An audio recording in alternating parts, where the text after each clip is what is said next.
혹시 마케팅 특강이나 강의 들어보신 적 있으세요? 내가 큰맘 먹고 100만원, 200만원짜리 강의 결제해서 들었는데 효과는 별로 없던 적 한 번쯤 있지 않으세요? 저도 마케팅 책 100권 넘게 읽었고 마케팅 강의에만 약 1000만원을 넘게 썼습니다. 하지만 마케팅 실력은 정말 안 늘더라고요. 그러던 어느 날 제가 이 5단계를 깨닫고 마케팅을 해보니 처음으로 월 1000만원을 달성했습니다. 오늘은 제 인생을 180도 바꿔준 심리 마케팅 5단계를 알려드리려고 해요. 장담하는데 오늘 영상을 끝까지 보고 그대로 적용하면 내가 마케팅을 할 때 실패하는 일이 없을 거예요. 내용을 말하기에 앞서 혹시 마케팅은 인간의 심리와 관련 있어? 라고 말한 사람이 누구인지 혹시 아시나요? 심리 마케팅은 1901년 스코트가 노스웨스턴 대학에서 심리학의 원리가 마케팅에 응용할 수 있다 라고 말한 것이 시작이라고 알려졌습니다. 왜 스코트는 이런 주장을 했을까요? 바로 마케팅은 고객의 설득을 기반으로 하고 있기 때문입니다. 고객의 설득을 정말 쉽고 간단하게 하는 5단계가 있는데 바로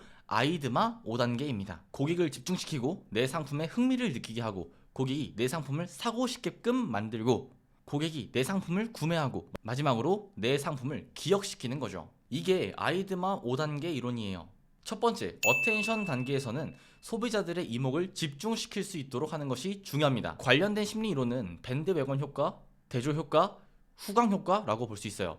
밴드웨건 효과는 1950년 미국의 라이벤스타인이 발표한 이론으로 퍼레이드를 할 때 맨 앞에 있는 막대 마차라는 뜻입니다. 즉, 인간은 유행에 따라 상품을 구매한다는 경제 용어를 말해요. 흔히 말하면 드라마 속 PPL 전략이 이에 해당한다고 볼 수 있습니다. 요즘은 SNS 시대다 보니 인스타그램에 나오는 광고도 하나의 밴드웨건 효과를 활용했다고 볼 수 있어요. 대조 효과는 먼저 한 상품을 고객에게 보여줌으로써 뒤에 나오는 상품에게 강한 인상 또는 약한 인상을 만드는 심리학적 현상이라고 말해요. 엄청 차가운 물에 손을 넣었다가 미지근한 물에 손을 넣으면 물이 따뜻하게 느껴진 적 있죠? 비싼 옷을 본 후 저렴한 옷을 보게 되면 훨씬 더 싸게 보이는 것도 이에 해당되죠. 후광 효과는 어떤 사람에 대한 일반적인 의견이 사람을 평가하는 데 미치는 영향을 의미합니다. 쉽게 말하면 연예인 인기가 후광 효과를 발휘해서 상품 구매 욕구를 자극시키는 거죠. 연예인들이나 SNS 인플루언서들에게 상품 광고를 맡기는 이유도 이러한 이유 때문입니다. 연예인이 시장에서 산 만원짜리 옷을 입어도 대중들은 와 진짜 저 옷 진짜 예쁘다 같은 옷에 대한 평가가 올라가는 것도 후광 효과 때문이에요. 두 번째, 인터레스트 단계는 구매 욕구가 생기기 바로 전 단계로 소비자들의 흥미를 끌기 위해 체계적인 마케팅이 필요한 단계예요. 관련된 심리 효과는 초두 효과입니다. 초두 효과는 처음에 경험한 기억이 강하게 남아 그 이후에 경험한 것도 처음에 경험한 것을 기준으로 평가하게 되는 효과입니다. 첫인상 효과라고 보시면 돼요. 예를 들어 위의 텍스트를 한번 봐주시면 쉽게 이해할 수 있을 거예요. A의 성격이 좋아 보이는 것은 첫 단어가 인상 형성에 영향을 주기 때문입니다. 한번 형성된 첫인상 인식은 쉽게 바뀌기가 어렵거든요. 고객들에게 어떤 첫인상을 주고 싶은지 고민하고 전략적으로 포지셔닝하는 노력이 필요합니다. 디자이어 단계에서는 소비자들의 욕망을 일으킬 수 있도록 하는 전략이 필요한 단계예요. 이와 관련된 심리 이론은 샤워 효과, 동조 현상, 희소성의 법칙이 있습니다. 먼저 샤워 효과는 고객들이 위층부터 아래층 매장으로 내려오며 물건을 구매하도록 하는 전략에서 유래되었어요. 백화점 맨 위층엔 영화관 혹은 문화공원 등이 있는 것이 바로 이러한 효과를 얻기 위해서라고 볼 수 있습니다. 동조 현상은 밴드웨건 효과를 설명하는 심리 이론으로 볼 수 있어요. 모두가 NO라고 얘기할 때 YES가 어렵듯이 다른 사람의 주장이나 행동에 대해 자신을 동화시킨다는 의미예요. 번호표를 기다리면서까지 북적거리고 줄을 서 있는 식당을 가는 것이 바로 이런 동조 현상 때문이라고 볼 수 있습니다. 다른 예시를 들어보면 우리가 배달의 민족에서 주문을 할 때 주문이 많고 후기가 좋은 매장에서 음식을 주문하는 것도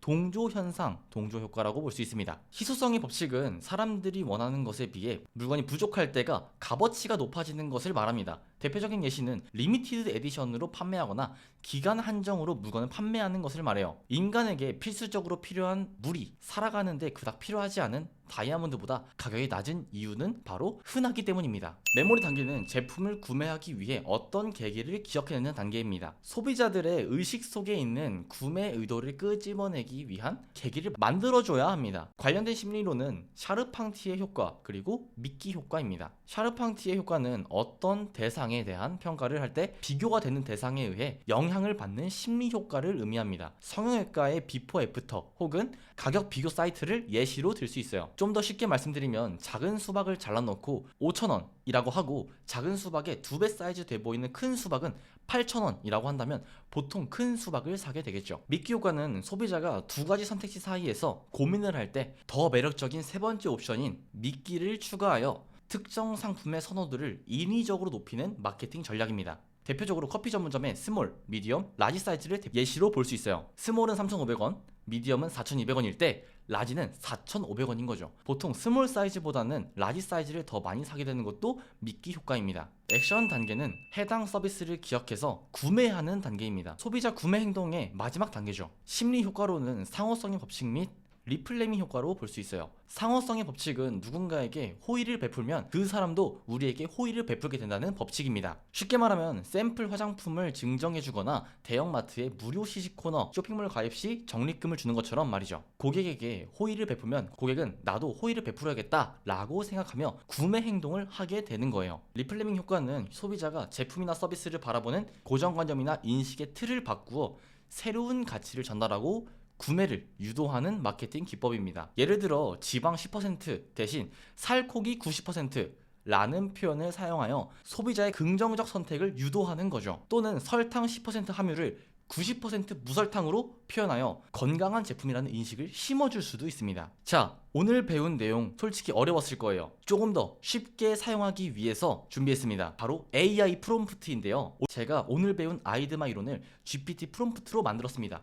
고정 댓글에 넣었으니 꼭 받아가세요. 그리고 이 영상을 보면서 오늘 배운 아이드마 이론을 휴대폰 메모장이나 노션으로 정리해보세요. 솔직히 이 영상을 보는 50%는 내용 정리 안 하고 다른 유튜브 영상 볼 거 알아요. 지금 안 하고 내일 내용 정리를 하려고 하면 정리할 수 있을까요?